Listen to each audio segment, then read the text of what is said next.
শুধু এই অন্তর্বর্তীকালীন সরকারের সময়ই যে সাংবাদিকরা নির্যাতিত হচ্ছেন বা সাংবাদিকদের কণ্ঠরোধ হচ্ছে, এমন নজির কিন্তু এর আগেও আমরা দেখেছি। গণভবনে আপনি সাবেক প্রধানমন্ত্রীকে প্রশ্ন করায় প্রধানমন্ত্রীর উপদেষ্টা ইকবাল সোবহান চৌধুরী আপনার কাছ থেকে টেপ নিয়েছিলেন। উনি জানেন না, কিন্তু আমি একটা অ্যাপয়েন্টমেন্ট পেয়ে গেছি।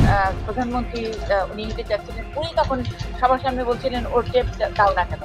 তারপরেও কিন্তু উনি টেপটা দেন। তার জন্য খুব একটা সুখকর ছিল না, এবং সুখকর প্রশ্ন না করলে আমি বিশ্বাস করি না যে প্রধানমন্ত্রী সরাসরি বলে দিয়েছেন যে একে আসতে দিও না, কিন্তু আমরা যেতে পারতাম না। আমি এবং একটু আপনাকে থামাচ্ছি। এই যে দুইজনই আমরা যেতে পারতাম না। পরবর্তীকালে জয় মামুনের উপরেও এরকম হলো। ঢাকা যাবে দেশে সোনালী পের সাথে। যে শুধু এই অন্তর্বর্তীকালীন সরকারের সময়ই যে সাংবাদিকরা নির্যাতিত হচ্ছেন বা সাংবাদিকদের কণ্ঠরোধ হচ্ছে, এমন নজির কিন্তু এর আগেও আমরা দেখেছি। আপনি নিজেও যেমন গণভবনে এটি আমি জানি না আপনি পাবলিক করবেন কিনা। গণভবনে আপনি সাবেক প্রধানমন্ত্রীকে প্রশ্ন করায় প্রধানমন্ত্রীর উপদেষ্টা ইকবাল সোবহান চৌধুরী আপনার কাছ থেকে টেপ নিয়েছিলেন। তো সেই ঘটনাটা যদি একটু বলেন। এরকম নানা ঘটনার সাক্ষী আপনি নিজেও। আমি অনেক ঘটনারই ভিকটিম, মানে এবং আমি এই জন্য আমি আজকে খুশি। একটু আগে আপনাকে বলছিলাম যে যেমন ধরেন 2013 ওই ইন্টারভিউর কথা, নিউ ইয়র্কের ইন্টারভিউ। তো ওখানে তো আমি প্রধানমন্ত্রী এন্টোরাজের সঙ্গেই গিয়েছিলাম। ওবারই প্রথম, ওবারই শেষ। এবং ওই ইন্টারভিউ একেবারে একটা ফর্মাল ইন্টারভিউ। আমাকে ইন্টারভিউটা সেট করে দিয়েছিলেন প্রধানমন্ত্রীর মেয়ে, এবং এটাই বোধহয় আমার জন্য এটা কাল হয়েছে। আমি বললাম না যে একটু ব্যক্তিগত কিছু রেষারেষি থাকে, একটু কারো দম্ভ থাকে, কারো ইগো থাকে। তো ইকবাল ভাই আমার শ্রদ্ধেয় মানুষ, উনি জানেন না, কিন্তু আমি একটা অ্যাপয়েন্টমেন্ট পেয়ে গেছি, হয়তো এটা উনি পছন্দ করেন নাই। দ্বিতীয়ত খুবই সুন্দর একটা ইন্টারভিউ। তখন 2014 ইলেকশনের আগে, তার মানে অক্টোবরে, 2013 অক্টোবরে ইন্টারভিউ নিচ্ছিলাম। তখন আমি ওনাকে প্রশ্ন করেছিলাম যে আপনি গণতন্ত্রের মানুষ কোন না, আপনি যদি হেরেও যান এই সম্মানটা রাখতে চান কিনা। আমি এই ধরনের কিছু প্রশ্ন ওনাকে করছিলাম, যখন যেটা আসলে উনি ওনার মতো করে উত্তর দিচ্ছিলেন। তখন ইকবাল ভাই বা অন্য যারা ছিলেন, সম্মানটা রাখতে চান মানে কি আপনি সরে যাবেন কিনা ক্ষমতা থেকে? হ্যাঁ, অফকোর্স। কারণ মানে এটা তো মানে গণতন্ত্রের মানুষ কন্যা, এবং তা হেরেও যান, নির্বাচনে যদি হেরেও যান, তার মানে তো তখন উনি উত্তর দিয়ে হেরে যাবো কেন, জনগণ তো আমাকে ভোট দিবে, আর যদি ভোট না দেয় তাহলে আমি চলে যাব বা সামথিং। তারপরে ইলেকশন এবং ইলেকশনের যে প্রিপারেশন, সেগুলো নিয়েও প্রশ্ন করেছি। তো এইসব প্রশ্ন হয়তো তখন প্রধানমন্ত্রীর পছন্দ হয়েছে, উনি প্রশ্নের উত্তর দিয়েছেন, কিন্তু আশেপাশে যারা ছিলেন তাদের পছন্দ হয় নাই। দ্বিতীয়ত আরেকটি জিনিস কাজ করেছে, আমাকে ইকবাল সোবহান চৌধুরী তখন উনি বলেছেন যে তুমি একা একা ইন্টারভিউ করলে, এটা এক্সক্লুসিভ, এখানে আমাকে তো অন্য সাংবাদিকরা আমাকে ধরবে, আমার চাকরি থাকবে না, আমাকে, মানে এটা উনি ফান করে বলছিলেন, তুমি আমাকে টেপটা দাও। তো টেপটা উনি নেন নাই, ওনার এসএসএফ এ যিনি ছিলেন বা সিকিউরিটিতে যিনি ছিলেন, তিনি আমার ক্যামেরাম্যানের কাছ থেকে টেপটা নিয়েছেন।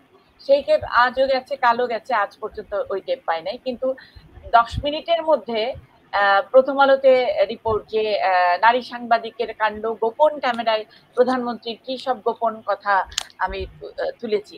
মানুষ আসলে যেটা বিশ্বাস করতে চায় সেটাই বিশ্বাস করেছে। সেদিন রাতে 71 টিভিতে আমি পরিষ্কার করে এই ঘটনাটি বলেছিলাম যে ইকবাল সোবহান চৌধুরী উনি আমার কাছ থেকে টেপটা নিয়েছেন। পরের দিন ইউএনের যে মেইন অনুষ্ঠান কাভার করা, সেটা কাভার করার পরেও তখন প্রধানমন্ত্রী উনি হেঁটে যাচ্ছিলেন, উনি তখন সবার সামনে বলছিলেন ওর টেপ দাও না কেন। তারপরেও কিন্তু উনি টেপটা দেন। এইসব কাহিনী কিন্তু পরবর্তীতে সোশ্যাল মিডিয়াতে যেভাবে এটা নিয়ে আলোচনা, অপপ্রচার, এবং তারপর তো আমি মোটামুটি ব্যান হয়ে গেলাম যে আমি ঢুকতে পারবো না।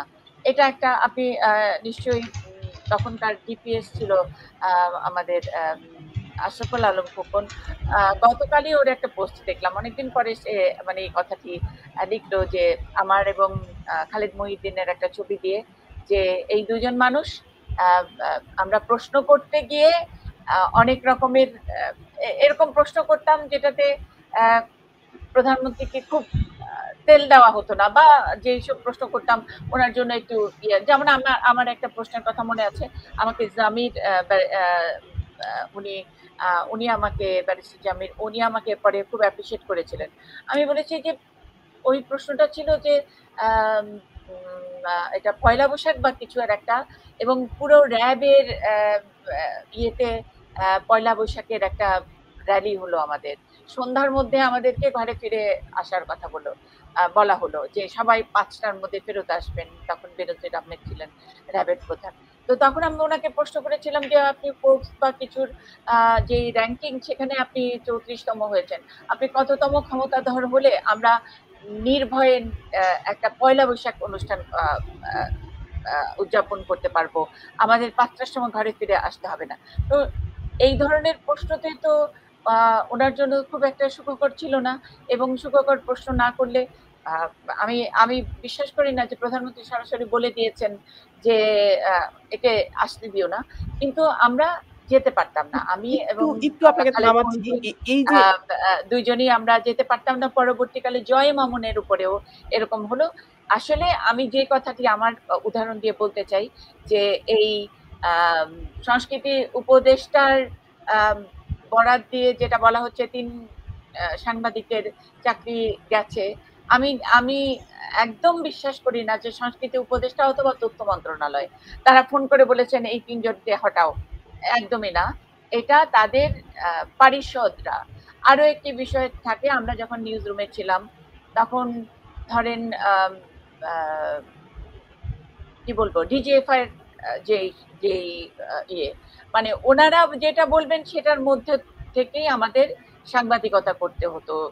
তার তার মধ্যেও যেটা আমরা একটু বেশি করতে চাইতাম বা পারতাম, সেটার জন্য মালিক পক্ষের কাছে ফোন আসতো বা আমাদেরকে বসিয়ে রাখা। এই যে তুষার যেটা বলছিল যে অনেক রকমের তো আছে শাস্তি দেওয়া, তো এই যে আপনি পারিষদের কথা বলছিলেন, এই বসিয়ে রাখা এই পারিষদদের দিদি আপনাকে একটু থামাচ্ছি, আপনি যে পারিষদের কথা বলছেন যারা স্বপ্রণোদিত হয়ে সরকারের দায়িত্বশীল ব্যক্তিরা হয়তো বলেননি এই 3 সাংবাদিককে চাকরিচ্যুত করতে হবে, যেটি সংস্কৃতি উপদেষ্টা তার নিজের ফেসবুক স্ট্যাটাসে বলেছেন। আমি মনে করি হ্যাঁ, এবং আপনি সাবেক প্রধানমন্ত্রী শেখ হাসিনার যখন সাক্ষাৎকার নিয়েছেন সেটি তো অনুমতি নিয়েই আপনি নিয়েছিলেন। তো অনুমতি নিয়ে ছাড়া তো প্রধানমন্ত্রীর কাছে যাওয়া যায় না। উনি টাইম না দিলে আমি কটার সময় গিয়ে কটার সময় হুট করে তো এটা ডোর স্টেপ ইন্টারভিউ ছিল না, এটা একদমই 3 ক্যামেরায় সুন্দর করে ইন্টারভিউ ছিল। সেটাকে একটা মানে ইস্যু বানানো, একটা সঙ্গে সঙ্গে প্রথম আলোর অনলাইনে দিয়ে দিল নারী সাংবাদিকের কাণ্ড, এরকম একটা অ্যাজ ইফ আমাকে চেনেও না, আমাকে ফোন করে যে একটা জিজ্ঞেস করবে যে কি হয়েছিল বা কি করেছো সেটাও জিজ্ঞেস করার কোনো প্রয়োজন মনে করেন। এটা অনেক বেশি ভাইরাল হয়েছে।